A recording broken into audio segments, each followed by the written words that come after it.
Mateus, capítulo 5, versículo 33. Diz o seguinte: vocês também ouviram o que foi dito aos seus antepassados: não jure falsamente, mas cumpra os juramentos que você fez ao Senhor, diante do Senhor. Mas eu digo, palavras de Jesus, não minhas, mas eu digo, não jurem de forma alguma, nem pelos céus, porque é o trono de Deus, nem pela terra, porque é o estrado dos seus pés, nem por Jerusalém, porque é a cidade do grande rei.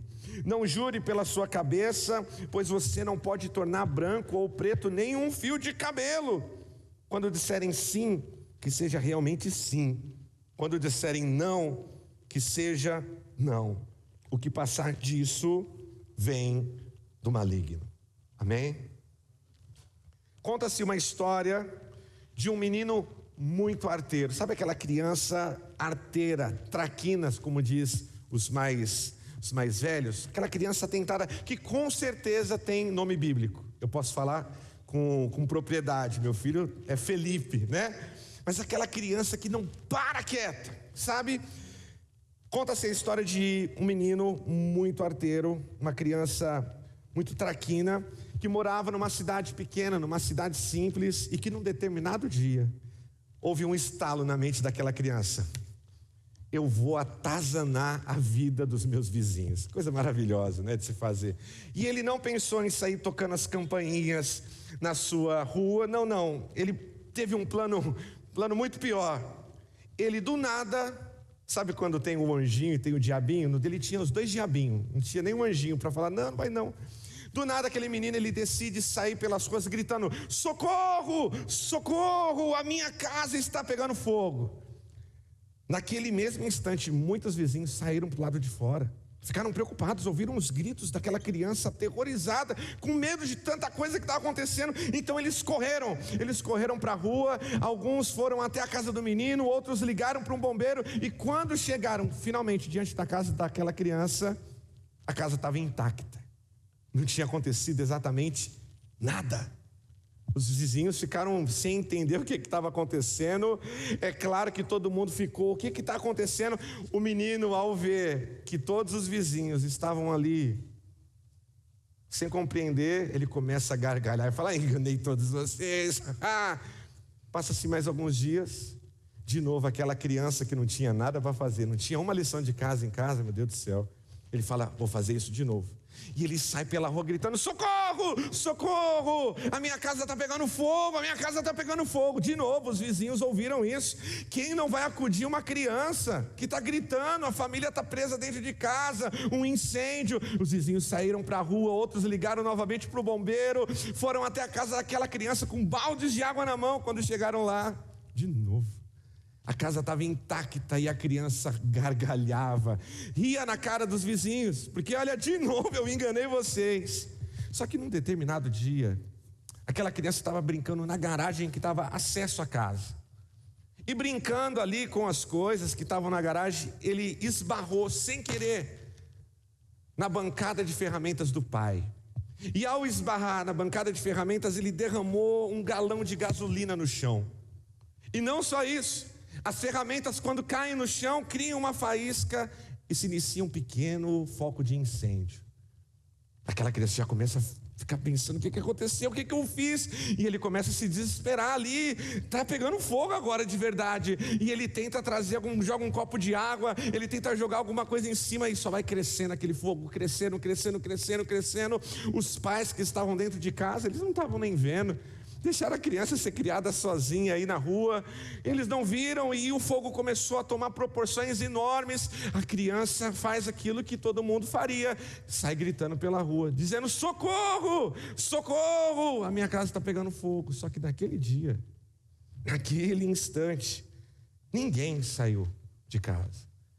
Naquele dia os vizinhos fecharam assim as janelas, fecharam as cortinas e fingiram que não estavam ouvindo nada. Todo mundo pensava: dessa vez eu não vou ser enganado. Ele acha que de novo ele vai sair gritando, falando que está pegando fogo a casa. Eu vou até lá, com cara de besta, e não vai estar acontecendo nada. Eu vou ficar aqui. Trancaram as janelas, trancaram as portas. E poucas horas depois, o fogo tomou toda a casa daquela criança e ele perde tudo. Naquele dia, aquele menino entendeu uma coisa: quando ninguém mais acredita nas nossas palavras, até a verdade passa a parecer mentira. Quando ninguém mais acredita naquilo que nós falamos, naquilo que nós dizemos, até mesmo quando nós falamos a verdade, as pessoas entendem que isso é uma grande mentira. Um pastor amigo meu, há um bom tempo, me ensinou uma coisa: que credibilidade é algo que dificilmente nós conquistamos, mas que facilmente nós perdemos. Eu vou dizer novamente: credibilidade é algo que dificilmente nós conquistamos. Você vai lutar, você vai batalhar por isso, só que nós perdemos de maneira muito fácil. Nesse texto onde novamente Jesus ele corrige a compreensão das pessoas da sua época, a compreensão que as pessoas tinham a respeito da lei, Jesus novamente, eu tenho sempre que dizer isso para você não se enganar. Jesus não está corrigindo a lei, Jesus não está passando uma borracha naquilo que Deus disse, não, ele está corrigindo o que o pessoal pensava, o que o pessoal entendia. Novamente nesse texto Jesus está fazendo isso, e nós vemos nas palavras do nosso Senhor um ensinamento necessário para os nossos dias, sobre verdade, sobre integridade, sobre credibilidade. Então vamos ao nosso texto.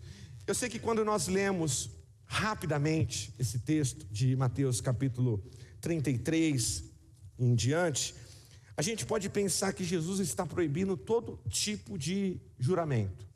Jesus está falando: não jurem de jeito algum. Calma lá, espera, não é desse jeito que você está imaginando, porque esse não era o caso. Vamos fazer uma viagenzinha rápida, eu prometo que vai ser rápida dessa vez. Quando nós vamos ao Antigo Testamento, nós olhamos a Antiga Aliança, o que nós encontramos aqui nas primeiras páginas da Bíblia, nós vamos entender e nós vamos ser ensinados que em determinadas situações, em determinados contextos, a Bíblia, ela não somente ela autorizava que você jurasse, como a Bíblia, ela encorajava isso. Por exemplo, em Deuteronômio capítulo 6, versículo 13, você anota aí para você ler depois na sua casa. A Bíblia não só autorizava que uma pessoa poderia jurar, como a Bíblia ensinava que você poderia jurar e teria que jurar no nome de Deus, no nome do Senhor, porque essa era uma forma de garantir que aquilo que você estava dizendo era verdade. A gente precisa lembrar que naquela época, a gente está falando aqui do início da Bíblia, muito tempo atrás, naquela época a gente não tinha um sistema jurídico como o nosso sistema hoje, que assegura algumas coisas. A gente não tinha naquela época um cartório onde você poderia ir, reconhecer firme e falar: olha, esse documento aqui é verdadeiro, o que está escrito aqui você pode levar em consideração que está autenticado, é de verdade. Não havia isso. Por isso, muitas vezes, quando alguém precisava demonstrar e reafirmar que algo importante era verdade, essa pessoa jurava em nome de Deus. Porém, com o passar do tempo, as coisas mudaram.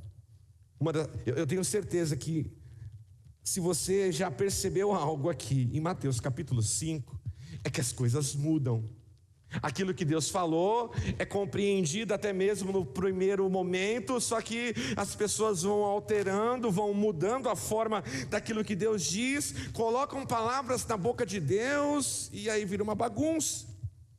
Lembremos que tanto na antiguidade como nos dias de hoje, um judeu mesmo, não esses crentes aí que colocam um kippá na cabeça, um talit e fica tocando shofar com uma arca enorme da aliança no altar. Não, um judeu de verdade, os judeus desenvolveram um grande cuidado em relação ao nome de Deus, porque havia um mandamento: você não poderá tomar o nome de Deus, usar o nome de Deus em vão. É um santo nome, é um nome poderoso. E se criou exatamente essa mentalidade de que, com receio de usar o nome de Deus em vão, as pessoas passaram a não usar o nome de Deus para nada. Então, todas as vezes que dizem a história, dizem alguns estudiosos, todas as vezes que nós vemos lá nos Salmos, o Senhor, ou talvez dependendo da sua tradução, Adonai, Todas as vezes que você vê, e são em letras maiúsculas, ali você tem o tetragrama sagrado, o nome de Deus. E pelo fato das pessoas nem sequer se arriscarem em falar o nome de Deus, se perde até mesmo a pronúncia. Aí você vai ver alguns falando Yahvé, Jeová, Yahué, e por aí vai.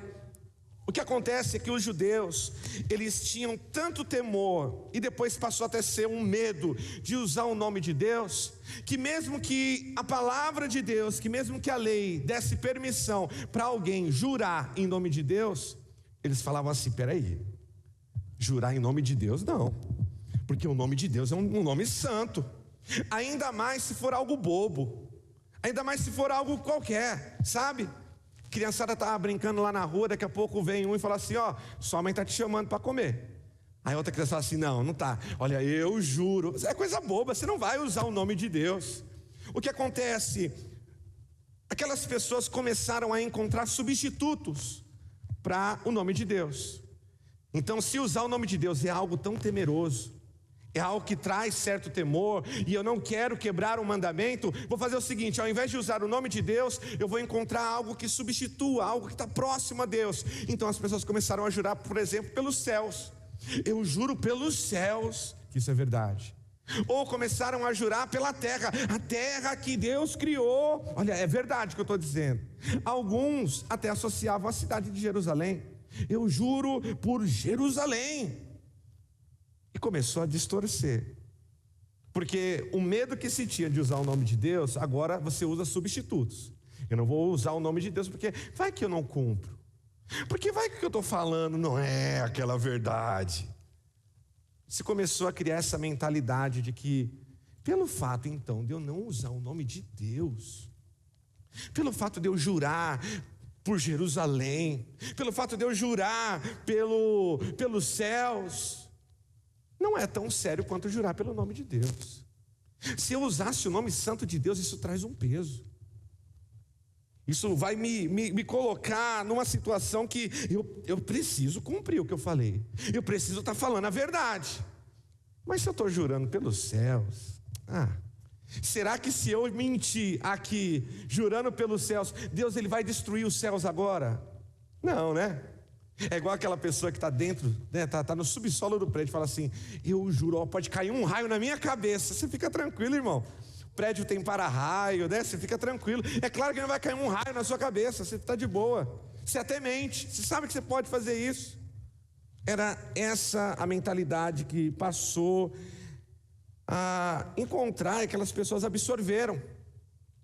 Se eu não juro mais pelo nome de Deus, porque o nome de Deus é sagrado e traz esse peso, eu juro por qualquer outra coisa, então tudo bem se eu quebrar uma promessa, então tudo bem se eu falar uma mentira. Se eu não jurei em nome de Deus, então eu não vou ter problema, porque eu não vou ter que me acertar com Deus. Eu não usei o nome dele, eu usei qualquer outra coisa. É por isso que no versículo 34 Jesus diz: não jurem nem pelos céus, não jurem pela terra e nem por Jerusalém. O ponto desse texto que Jesus mostra aqui, ele fala assim: olha, se vocês forem jurar pelos céus, lembrem que os céus são do Senhor. Se vocês forem jurar pela terra, lembrem que a terra é o estrado dos seus pés, é o lugar onde ele vai descansar os seus pés. Se vocês forem jurar por Jerusalém, lembrem que Jerusalém não é uma cidade qualquer, é a cidade do grande rei. O ponto de Jesus nesse texto, rapidamente, é mostrar que não existe dimensão nenhuma das nossas vidas que esteja longe e fora da presença de Deus.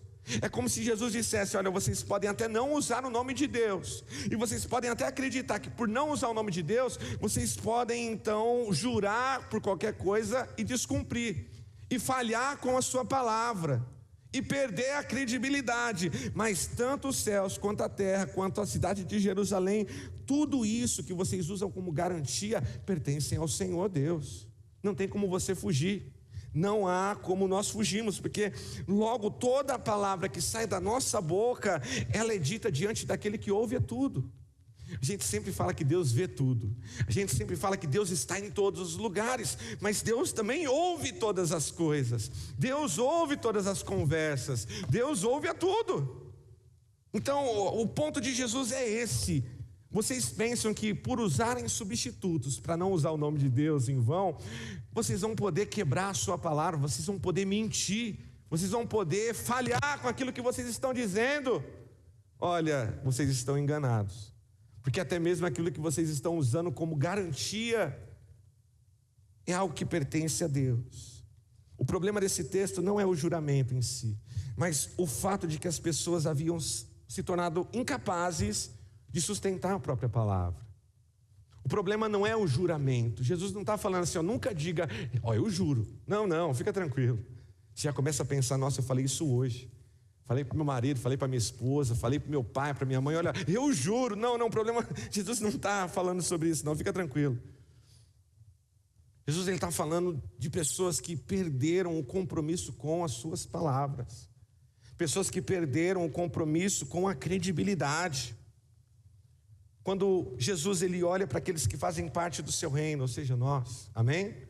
Estão comigo? Quando Jesus olha para aqueles que fazem parte do seu reino, o que ele requer de nós, o que Jesus exige de nós, é uma integridade tão verdadeira que não seja necessário nenhum tipo de garantia para se comprovar que é verdade. Jesus ele exige que nós sejamos tão íntegros a ponto de você não precisar se escorar em garantias para que as pessoas acreditem em você. É por isso, o cidadão do reino, ele deve viver de tal maneira que o seu sim tenha peso de sim, que o seu não tenha peso de não. Não dá para as pessoas ouvirem a mim, ouvirem a você, e quando você fala sim, quando eu falo sim, alguém fala assim, confia não, hein? Ele já falou tantas vezes sim, ela já falou tantas vezes não, que talvez, desconfia porque dá mais uma semana, dá mais um mês que vai voltar atrás, vai voltar com a palavra. O verdadeiro discípulo de Cristo é aquele que vive de tal forma que a sua palavra, ela não precisa de nenhum reforço para ser confiável. Nós, como discípulos de Jesus, precisamos viver de tal forma que se alguém ouve algo da minha boca, que se alguém ouve algo da sua boca, essa pessoa não precisa que você diga, olha, eu juro, olha, eu prometo, dedinho cruzado, por tudo que é mais sagrado, olha, eu juro pela minha mãe. Tem tanta gente que já matou mãe, matou pai, matou papagaio, porque fica jurando por um monte de coisa, mas não tem compromisso com a própria palavra. Nós vivemos dias em que confiar nos outros tem se tornado cada vez mais difícil, não é verdade? Sim ou não? Confiar em outra pessoa não tem se tornado um exercício quase que impossível às vezes. Dependendo de onde você está, ou melhor, independente de onde você está. Porque antigamente até na igreja estava de boa, mas às vezes até na igreja você fala, em quem eu confio? Em quem dá para confiar? Porque muitos prometem e não cumprem. Muitos falam, mas não conseguem sustentar aquilo que disseram. Muitos assumem compromissos e talvez é o pior tipo. Não é aquela pessoa que assume compromisso e falha. É aquela pessoa que assume compromisso nem querendo cumprir. É pior. Sabe aquela pessoa assim, conta comigo, mas no coração dela fala assim, nem louco, nem por um tiro eu vou vir. Não, nem eu só falei só para parar de me encher a paciência. Só falei só para parar de ficar mandando mensagem no WhatsApp. O discipulado de mulheres aí, falando aí, Eita Deus aí. Só falei só para não me cobrarem depois, não me mandarem uma mensagem. Só falei para ninguém depois vir me encher as paciências. A pessoa ela não quer cumprir, não quer não quer fazer, mas ela assume compromisso. E aí a gente começa a viver isso. A gente começa a viver uma realidade que é difícil de você confiar em alguém. Que é difícil você confiar nos outros. Por mais que tantas pessoas agindo assim é assustador, o mais assustador é que a gente já começa a tratar isso como normal. É assustador a gente ver tanta gente falhando com essas palavras. Mas o mais assustador é a gente ver tudo isso, a gente está inserido nesse mundo que é assim, e a gente pensar que é normal. E a gente pensar que tudo bem, é isso. Nós nos acostumamos com o atraso. Nós nos acostumamos com as desculpas. Nós nos acostumamos com as promessas vazias. A gente ia falar, não, fica tranquilo, para. Nós dizemos que as pessoas são assim. Não, para, sabe? Fulano sempre foi assim. já mudou aquilo, mudou o presidente, já mudou de empresa, já mudou de cidade, sempre foi assim, sempre vai ser assim. A gente começa a assimilar isso como se fosse normal. A gente passa a tratar essa falha de caráter, essa falha moral, essa falha com as palavras, como se fosse característica das pessoas. Fala aí um defeito assim, já defeito é que eu não consigo. Eu até falo que eu vou e não faço. Eu tento ser assim, eu tento mudar, mas não consigo. Aos poucos nós nos tornamos uma geração em que as palavras, elas já não conseguem mais produzir confiança. A gente se torna uma geração onde aquilo que a gente fala não tem peso de nada. As pessoas não conseguem confiar. E a questão é que essa falta de compromisso com aquilo que nós falamos não afeta somente o campo das palavras, como se fosse algo conceitual e distante do nosso dia a dia. Não, essa falta de compromisso com aquilo que nós falamos é capaz de destruir relacionamentos, é capaz de destruir vidas. Por exemplo, hoje muitos casamentos acabam não porque está faltando amor, mas porque falta confiança. Existe ainda amor. Você vai conversar com um, você vai conversar com a outra, eles querem se resolver. Existe amor ali ainda. Existe até um desejo de reconciliação, de restauração. Só que não há mais confiança. Existem muitos casais que já enfrentaram as piores turbulências dessa vida. Existem muitos casais que passaram por diversos problemas e que permaneceram juntos. Não tinha dinheiro, estava lá. Morreu alguém, estava lá. Ficou desempregado, estava lá. Só que chega um momento que não dá para confiar na palavra do outro. E aí o relacionamento adoece a ponto de morrer. O problema não é falta de amor. O problema não é força de vontade de querer fazer a coisa dar certo. O problema é que não há confiança. O marido fala, a esposa ouve, mas não dá para acreditar não. Ele já falou milhões de vezes, Alex. Ele já disse que iria mudar dezenas de vezes. Ele já jurou pelo céu, ele já jurou pela terra, ele já jurou por tudo que é mais sagrado, mas não mudou. A esposa, ela promete, o marido finge que acreditou. Não, tá bom. Dessa vez você não vai gastar mais dinheiro, você não vai gastar o cartão, você não vai fazer dívida, você não vai fazer carnê nas Casas Bahia. Ela prometeu. Só que o marido já sabe, não, espera. Daqui a pouco está chegando. Falta confiança. Falta confiança. Ambos no relacionamento sabem que nada vai mudar. E aí a palavra perde peso. A palavra perde importância. Existem pais e filhos que estão longe de viverem um relacionamento saudável. Porque afinal o pai já ouviu tantas desculpas do filho. O pai já conhece tanto o seu filho. A mãe já conhece tanto a sua filha. Que já sabe a cara, o jeito de falar. Pai e mãe já sabe até o jeito de escrever. Já nota, ali ó, esqueceu do ponto. Tá mentindo. É a entonação da voz. É como que o rosto tá. É se penteou o cabelo, não penteou, passou maquiagem, não passou maquiagem. O pai e a mãe já sabe. E aí o filho promete, e o pai, não dá, sei que não vai mudar. Acontece também o contrário. Filhos que conversam com seus pais, os pais prometem coisas, né? Dia das Mães é o dia da gente lembrar o dia quando você ia no mercado, ou você ia na loja, sua mãe falava, olha, na volta a gente compra, né? Eu agora faço com meus filhos, né? Já fizeram comigo, agora eu replico, vou passando adiante, né? Mas, convenhamos, é uma maneira de ludibriar a criança, não é? É uma maneira da criança, fica quietinho aí, cala a boca, em nome de Jesus, segue a vida, né? Não, depois a gente volta, você dá a entrada é aqui do shopping, você dá um contorno, você sai lá no estacionamento, só para não ter que passar na frente da loja, e a criança lembrar, né? E criança é fogo, pelo menos os meus filhos, eles lembram. Pai, você lembra que há 3 meses atrás, falei, meu Deus do céu, você lembra da regrinha de matemática da escola? Não lembra, né? Criança é assim. Mas existem relacionamentos entre pais e filhos que são destruídos porque não há confiança. Na vida profissional também acontece a mesma coisa. Olha, presta atenção aqui. Existem pessoas que estão estagnadas e vão permanecer estagnadas, não porque falta capacidade em você. Você está estagnado na sua vida profissional. Sabe, você está naquele emprego, daquele jeito, com o mesmo salário. Teve gente que entrou antes de você, saiu, já virou chefe, abriu empresa, já comprou mansão, sei lá. Sabe, a pessoa saiu daquele nível que você estava e você continua do mesmo jeito. Existem pessoas que estão estagnadas e permanecerão estagnadas, não é por falta de capacidade, não é por falta de talento, e em muitos casos de verdade, não é nem por falta de estudo. Porque às vezes você pode não ter a faculdade, mas você acaba equilibrando isso com experiência. Você é experiente talvez, mas continua estagnado.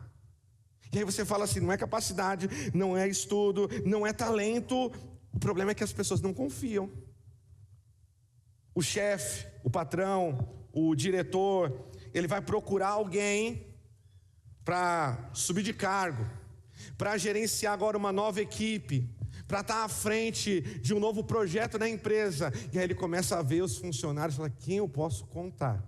Aí você chega atrasado, você não cumpre com as responsabilidades, você entrega tudo, você não respeita os prazos, você não respeita hierarquias.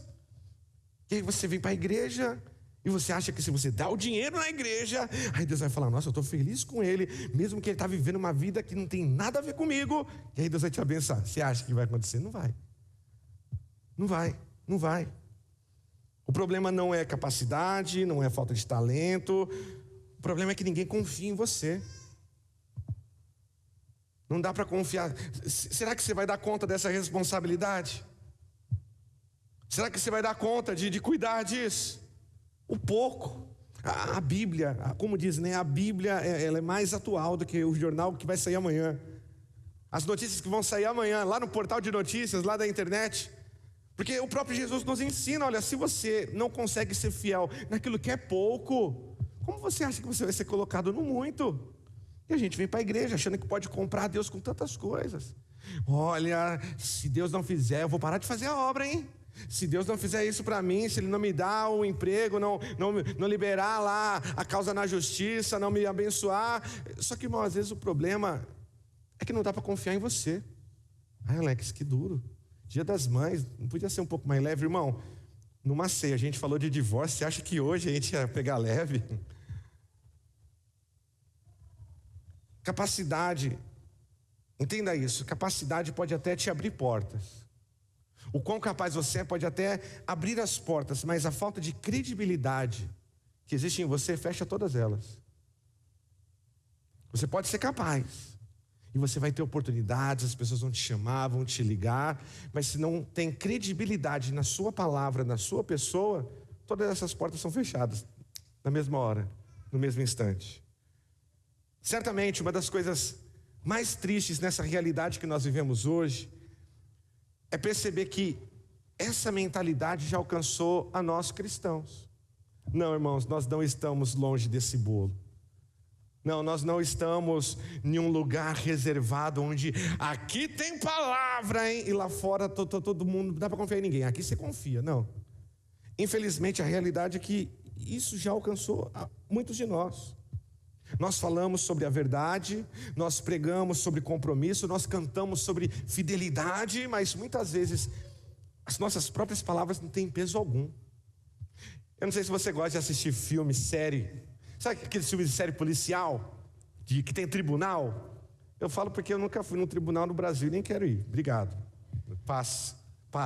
Mas não tem aqueles tribunais norte-americanos, né, com o banco dos júris, né, dos júris. Tem o banco do réu, o banco do juiz, o meritíssimo. E aí quando a pessoa vai testemunhar, quando a pessoa ela vai falar algo, ela vai até, nos filmes isso acontece. Depois o pessoal que dá advocacia, que trabalha aí no meio, pode depois comprovar para mim se acontece também no Brasil. Mas nos filmes, a pessoa senta lá, ela levanta a mão direita, coloca a outra mão na Bíblia e diz, eu juro dizer a verdade, somente a verdade, nada mais do que a verdade. Existe pelo menos um sentimento, embora o pessoal faz isso e tá nem aí, né? Existe pelo menos um sentimento que olha, isso é sagrado. Então, pelo fato de eu estar com a mão na Bíblia, eu levanto a minha outra e falo: eu juro dizer a verdade, somente a verdade, nada mais do que a verdade. E você acredita que a pessoa vai falar a verdade? No final das contas não fala. A gente prega, a gente não coloca a mão nesse livro, a gente lê ele. Meu Deus do céu. Jesus amado, toca nessa vida, Jesus. Já recebe essa alma em nome de Jesus. Amém. Depois a gente vai fazer uma oração de libertação no final, fortíssima. Vamos voltar aqui. A gente lê esse livro, a gente medita nesse livro, a gente faz plano de leitura anual, que aí você lê até Gênesis, Êxodo. Quando chega em Levítico, você fala: não. É mais fácil começar nos evangelhos. Aí você lê Mateus, aí você chega no capítulo 5 e você fala: já não aguento mais. Aí você desiste também ali. Você vai desistindo de ler a Bíblia. Mas tá, a ideia é que a gente lê esse livro, a gente não coloca a mão só nele, a gente lê ele, a gente fala sobre ele, a gente canta sobre ele. Só que a nossa palavra não vale de nada no final das contas. A gente chegou a esse ponto. Eu lembro de quando eu casei, a gente foi fechar lá o contrato do buffet. Eu falei com a minha esposa, ela falou que não lembra. A mulherada, dessas coisas a mulherada não vai lembrar, mas pergunta para minha esposa se eu deixei a toalha em cima da cama nos últimos 12 meses. Ela vai saber o dia, a hora, o momento. Né? A mulherada é assim, né? O Júlio vem, faz todo, né? A semeadora, eu venho, bagunço tudo, né? Precisa aprender, Júlio, depois você passa umas lições para nós, em nome de Jesus. Mas eu lembro de ter uma conversa com a moça que estava fechando o contrato do buffet, e num determinado momento a gente estava lá, quando que era e tal, o que ia ter, não sei o que lá, e eu lembro que ela comentou algo sobre, tá, mas a gente falando, e saiu que a gente era crente, era isso. Eu não lembro muito bem como foi a conversa, mas eu lembro que aconteceu isso. Não, é que a gente é crente. Eu acho que foi por causa das bebidas. A gente falou: não vai ter bebida não, nosso casamento não vai ter bebida. Mas não vai ter por quê? Porque nós é crente, pronto. Quando ela soube que a gente era crente, tudo mudou, porque o horário já falou assim: faz o seguinte, você vai começar às 18, coloca que vai começar às 17. Coloca uma hora antes, ou duas até, porque crente é ruim de chegar no horário. É claro também que ela falou de comida, né? Comida também, já coloca o dobro de comida, porque crente come. Chega atrasado e come tudo. E ainda leva de marmitinha para segunda-feira na hora do serviço. Amém, Jesus. Acontece. É raro, mas acontece bastante. Mas a gente chegou a um ponto da gente falar de Jesus, da gente cantar sobre Jesus, da gente falar de fidelidade. A gente chora quando canta o louvor lá: és fiel em todo o tempo. E a gente não é. Chegou a esse nível. Não é uma questão só lá de fora, das pessoas que não conhecem.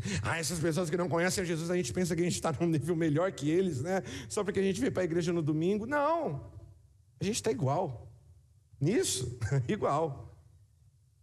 Todos nós. Eu sou o primeiro, você também, quem está do seu lado também. Eu poderia dizer nesse momento: vira para a pessoa que está do seu lado e diga, mas talvez não vai ser muito legal, né? Vai ficar aquele clima meio chato, né? Na igreja, não vou fazer isso não. O discípulo de Cristo, ele deveria ser alguém confiável, alguém cuja sua vida, sem muito esforço, transmita para os outros segurança.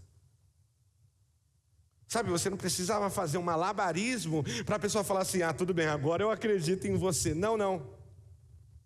O discípulo de Cristo, ele deveria ser alguém confiável, alguém cuja a fala não gere dúvida. Ei, quando você fala algo, quando você afirma algo, seja lá do que for, as pessoas, elas acreditam, falam: é isso aí. Não, se falou, está falado. As pessoas falam assim: pergunta para o outro ali, vamos pegar 3, né, a melhor de 3, para descobrir se é verdade ou não é. O discípulo de Cristo é alguém que ele não precisa viver tentando convencer os outros de que ele está sendo sincero. Já viu alguém fazendo algo, alguém sincero fazendo algo assim de coração? Já viu alguém assim? Sim ou não? Sei lá, uma pessoa que ama o seu trabalho, ela faz de coração, você vê que tem sinceridade naquilo. Sabe, a pessoa, sei lá, ajuda moradores de rua. Você vê que a pessoa não faz isso por se amostrar, ela faz porque ela ama aquilo, sabe? Sabe isso?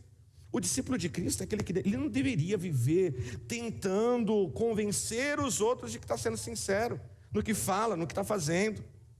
Convenhamos que algumas décadas atrás, ser crente, ser evangélico, era sinônimo de seriedade. Vinha lá o irmão de terno e gravata, não porque eu nem gosto, né? O segredo é o terno e gravata, vocês pararam de usar, por isso que deu ruim. Não, até porque tem muita gente que a língua é maior que a gravata, né? A língua é maior que a saia. Mas vinha lá o irmão com terno e gravata, as pessoas já sabiam que com essa pessoa, peraí, a coisa é diferente. Vinha aquela irmãzinha do coque, né? Que não usava brinco, não usava nada, as pessoas já falavam, olha, há décadas atrás, ó, com essa irmã, se ela falou, você ficava com medo. Quem conhece alguém assim? Sabe aquela irmãzinha do coque? Que ela falava assim, é isso. Você fala, meu Deus do céu, se ela falou, parece que ela tem um telefone direto lá do céu. Alô, Jesus? Tá, isso, tá bom. É batata. Ela disse, vai acontecer. E não só, não estou falando de profecia não, estou falando de vida mesmo. Se falou que, olha, eu vou estar aqui 18 horas, a pessoa chega ainda 17h59, porque ela saiu antes, ela se preparou. Ele já falou, olha, se chover, se o ônibus quebrar, se furar o pneu do carro, eu já estou precavido. Está ali, é isso, se falou, está falado. As pessoas tinham receio de falar com esse tipo de crente.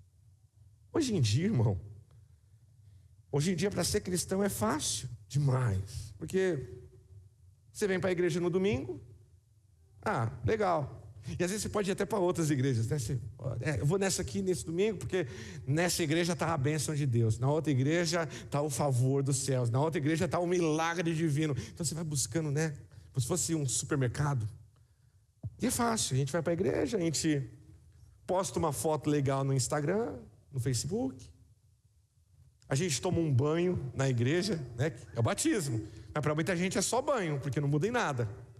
É por isso que a gente tem aqui um discipulado de batismo, para você entender o que está acontecendo. Isso não é um banho, irmão. Banho você vai tomar na sua casa, em nome de Jesus, amém?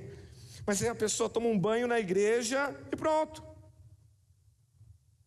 Não muda de vida, não muda nada. O passado continua, não é nem só o passado ainda é seu presente. As atitudes continuam sendo as mesmas. E aí a gente tem o que nós temos hoje. Há um tempo atrás a gente falava de católicos não praticantes, lembra? Que a gente fala, tá vendo? Esse povo só fala que é católico, mas nem pratica. Hoje a gente tem um bando de evangélico não praticante, evangélico nominal. É gente que conhece a religião, conhece a fé, mas não faz, não cumpre, não segue, só usa o nome, só usa o nome. O discípulo de Cristo, ele deveria ser aquele reconhecido pela sua integridade. É sério, você pode ter vários problemas, as pessoas deveriam olhar para você e quando ouvirem o seu nome, falar assim, não, fulano, ciclana, não, é íntegro. O discípulo de Cristo deveria ser alguém cuja sua palavra tem valor. Se falou, está falado. Não precisa ficar, eu juro, juradinho, de pé junto, dedinho cruzado. Não precisa disso. Falou, é isso. As pessoas precisavam te conhecer, saber quem você é por causa disso. É alguém que, quando diz sim, as pessoas sabem que verdadeiramente o sim dessa pessoa tem peso e valor de sim. É isso que Jesus diz. Seja o seu sim, sim, e o seu não, não. Esse é o discípulo de Cristo. Porém nós aprendemos a viver de outra maneira. Nós aprendemos a falar sim só para não decepcionar as pessoas. Você nem quer fazer, você nem vai fazer, você nem vai aparecer, mas você falou sim. Seria muito mais bonito você falar assim, olha, eu não tenho certeza. E aí não tem problema. Olha, eu vou fazer o meu melhor. Olha, é para estar aqui? Eu vou fazer o meu melhor, eu vou tentar de tudo. E você vai tentar de tudo. Porque também não adianta nada você falar isso e não tentar nada. Nós aprendemos a assumir compromissos que sabemos que provavelmente nós não vamos cumprir. E aos poucos, assim como lá fora, a nossa palavra também vai perdendo valor. Talvez o que muitos cristãos eles não perceberam é que essa falta que nós temos com a verdade, é que essa falta que nós temos com o nosso falar, de ser sim, sim e o não, não, não afeta apenas a nossa imagem como crente. Não é que as pessoas vão olhar e falar: crente é tudo picareta, falou que vai pagar e não paga.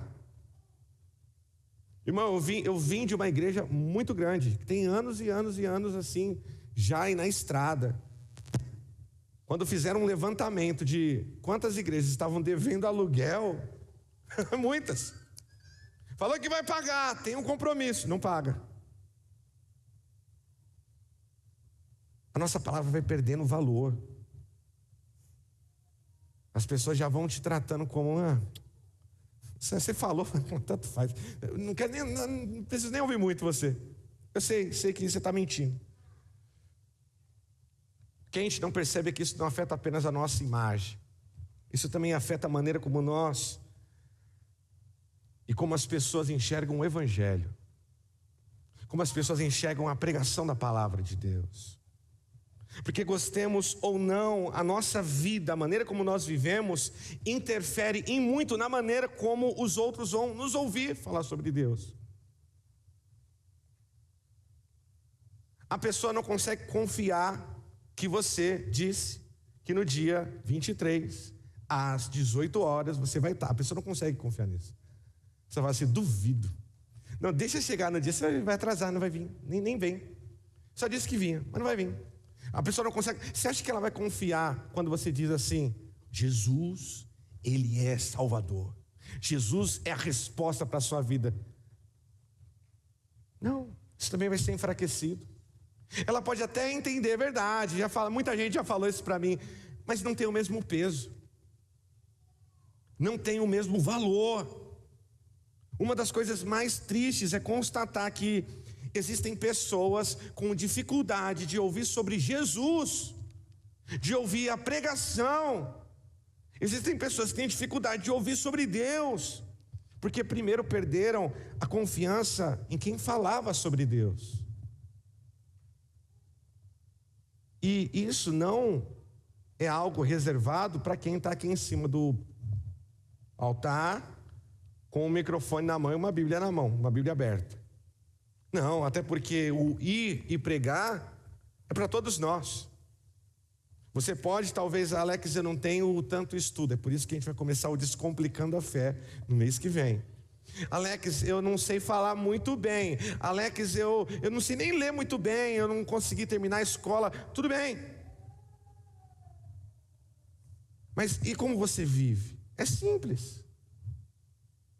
E aí muita gente já fecha o coração quando vai ouvir sobre Deus, Jesus, essas coisas tudo aí. Por quê? Porque tiveram contato lá atrás com alguém que falava sobre Deus, que pregava sobre Deus, que dizia que amava a Deus, dizia que Deus era bom, mas vivia como um demônio. Talvez, enquanto você me ouviu aqui até agora, facilmente você tenha se lembrado de gente que promete. Alguém que já prometeu. Você conhece alguém que prometeu uma coisa para você e não cumpriu? Só comigo aconteceu isso? Com você também? Estamos no mesmo barco. Talvez você lembrou de alguém de algum amigo que não consegue honrar com seus horários. Talvez você tenha lembrado de alguém que firmou um compromisso com você e falhou. Eu queria que aquele fulano estivesse aqui.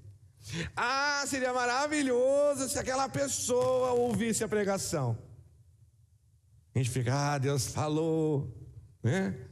Deus falou e vai continuar falando, porque quando subir no YouTube eu vou copiar e vou mandar. Ouve, Deus tem uma palavra para você, viu, irmão? Não, você só queria dar uma indireta na boca de outra pessoa.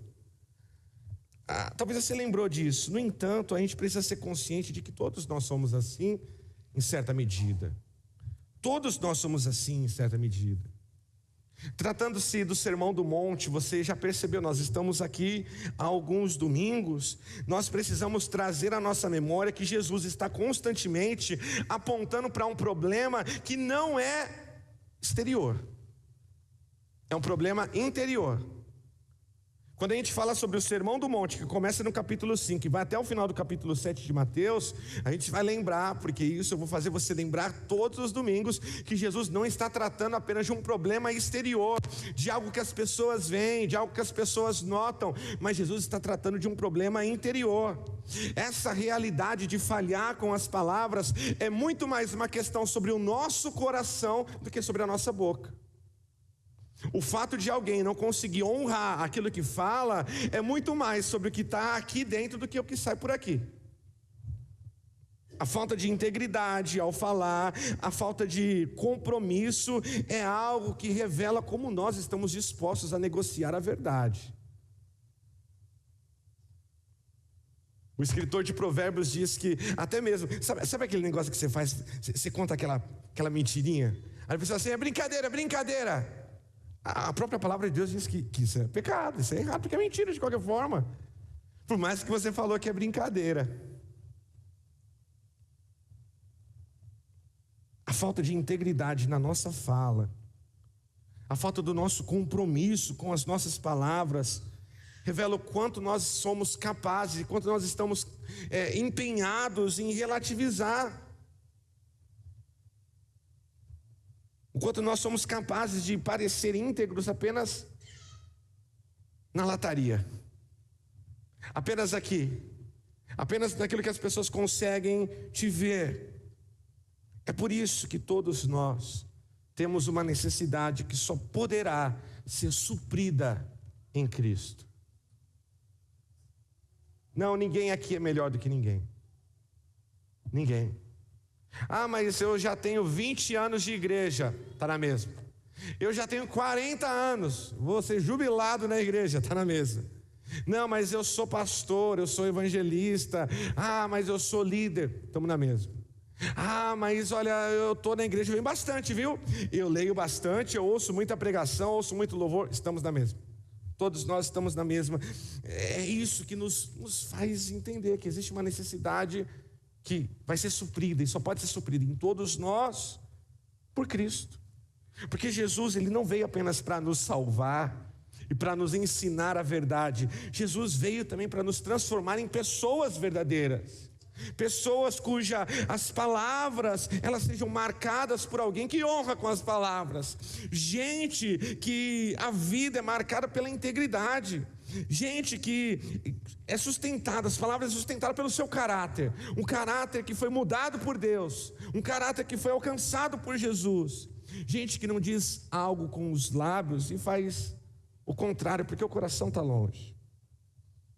Aquele que nos chama a verdade é o mesmo que se apresenta a nós como eu sou o caminho, a verdade e a vida. Aquele que te chama para viver de verdade é o mesmo que se apresenta como a verdade.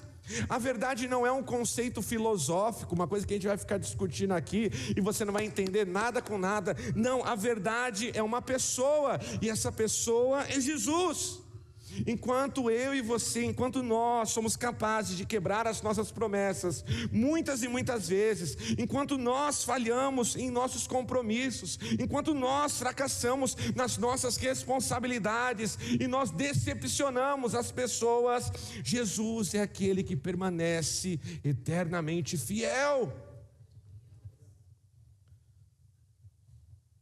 Jesus, Ele quer nos transformar em gente de verdade. Jesus é aquele que cumpre o que promete. Jesus é aquele que sustenta aquilo que Ele fala. Jesus, Ele permanece verdadeiro até mesmo quando eu e você falhamos. Mateus capítulo 5, 37. Quando disserem sim, que seja realmente sim. Quando disserem não, que seja não. O que passar disso vem do maligno. O chamado de Jesus para nós não é apenas para que a gente fale menos, eu juro. A gente precisava mudar isso. As pessoas não precisam de uma garantia. Se você é íntegro, se você é verdadeiro, você não precisa falar, eu juro, hein? Olha, pode contar. Olha, não precisa. O chamado de Jesus não é para que a gente diminua a quantidade de eu juro que nós falamos, para que a gente possa ser pessoas confiáveis. Porque uma das maiores evidências que o Evangelho transforma alguém é exatamente essa: a pessoa se torna íntegra, a pessoa se torna mais verdadeira. Quando prenderam o nosso Senhor, procuraram em muitas testemunhas, pagaram até para que inventassem algo. Olha, ele pisou na bola em alguma coisa. Esse tal de Jesus, certamente ele falou alguma coisa que não deveria. Tentaram fazer armadilhas e mais armadilhas para fazer com que Jesus ali caísse, e ele não cai. Uma vida tocada pelo Evangelho, uma vida cujo o próprio Cristo nos encontrou e moldou o nosso coração, nos torna pessoas verdadeiras. Não dá para habitar na mesma pessoa um mentiroso e um homem de Deus. Não dá para habitar na mesma pessoa uma mulher que não consegue honrar com as palavras e uma mulher de Deus. Ou é um ou é outro. O Evangelho não abre espaço nas nossas vidas para a gente viver uma vida de agente secreto, uma vida dupla. Uma das perguntas mais importantes nessa noite talvez seja essa: que tipo de evangelho as pessoas têm conhecido através das nossas palavras? Você consegue responder isso para si mesmo? Que tipo de evangelho as pessoas têm conhecido através daquilo que eu e você falamos? Não aqui na igreja, porque aqui é bonito. Aqui a gente fala bem aqui, a gente se veste bem. A gente coloca uma máscara bonita, uma fantasia legal. Lá fora. Que tipo de evangelho os seus colegas de serviço estão conhecendo quando você fala? Eu não estou falando só de pregar não, pregar você também deve, mas de agir na vida. Que tipo de evangelho os nossos familiares estão conhecendo com a maneira que nós assumimos compromissos? Que tipo de evangelho os nossos filhos estão tendo contato? Porque é muito legal as nossas crianças irem até o Kids e aprenderem domingo após domingo coisas sobre Jesus. Mas em casa, a referência maior que eles têm não são as tias do Kids. Não é o pastor da igreja. E eu não sei se você viu lá no nosso Instagram, as crianças desenharam, né? Todo mundo me desenharam com um tijolão assim na mão, que era o pão, né? Ei, Rafa, desenharam com assim, um pão, parecia um tijolo baiano na mãozinha, ó. Mas que também o pão era muito grande. O Rafa falou: vou fazer pão para a mesa toda, não só para os 12, vai ser para os 5.000. Ele está ali. Mas a maior referência que seu filho tem não são as tias da escolinha, é você. É você, pai, é você, mãe. Sou eu, pai, é a minha esposa. Aí a criança vai lá na escolinha e ouve: não pode mentir. Aí eu falo: mas tia, sabia que é a minha mãe? Irmã, toma cuidado para você não ser envergonhado na escolinha. Irmão, vigia. Criançada está assim, ó, radar. Que tipo de evangelho as pessoas estão tendo contato através daquilo que nós falamos? Aquele que foi alcançado por Cristo começa aos poucos a se tornar alguém mais verdadeiro, alguém mais íntegro, alguém mais confiável. Aquele que foi alcançado e é alcançado por Cristo, ele começa a se tornar alguém mais parecido com aquele que é a verdade. Esse é o nosso foco. Esse é o nosso alvo. Você vai ter dinheiro aqui? Possivelmente, não sei, eu não posso prometer isso. Você vai ter uma mansão? Também não sei. Vai ter uma casa, vai ter uma BMW? Eu não sei, irmão, não sei. Isso aí você vai para outra igreja que prega essas coisas aí. De verdade, o nosso maior alvo é ser parecido com Jesus. Jesus é aquele que a gente fala assim: esse dá para confiar, esse é de verdade. Tem a letra da canção, não é? Os de verdade, sabe quem são de mentira? Olha o pessoal do Charlie Brown Jr. aí. A referência, né? A referência bíblica. Foi profeta chorão. Não tem um Jeremias? Tem um outro também por aí. O nosso alvo é esse. Senão o que a gente está fazendo aqui não vale de nada. É parecer com Jesus. Não é uma questão de aparência, é uma questão de atitude. Que a nossa família nos veja e veja Cristo. Que os nossos colegas e amigos nos ouçam e ouçam a Cristo. O primeiro contato que eles tenham com o Evangelho não seja uma Bíblia aberta numa igreja, num domingo qualquer, mas seja no simples compromisso que você assume de chegar no horário, no jantar que seu amigo marcou, de honrar com a sua palavra, daquilo que você falou, eu vou fazer, conta comigo. Que esse seja o nosso testemunho. E que Deus, Ele tenha misericórdia de nós. Em nome de Jesus. Se coloque de pé no seu lugar, em nome de Jesus.